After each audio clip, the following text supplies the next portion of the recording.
parece que debemos decirle? A mí me parece que sí. Aquí llega. ¡Alteza!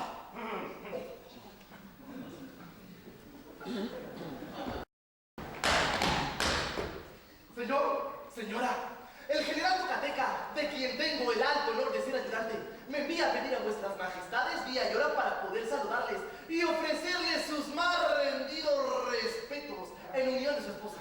Ah, pero están en Oxford el general y la generala. Sí, majestad, en este momento están acabando de almorzar en el hotel. Pues para qué vamos a perder el tiempo. En cuanto acaben, que venga, capitán. No es usted muy joven para ser capitán. Señora, he conseguido todos mis grados en los campos de batalla. Caramba. Sí, gran señor. He participado en las acciones de Madalateca, Chubisaca, Junicoco, Caracajácara y en el sitio de Sarabalaquica. Pues por poco me quedo en el sitio. Oh. Allí me ascendieron, capitán. Fue precisamente entonces cuando no pude creer lo que veía en mis ojos.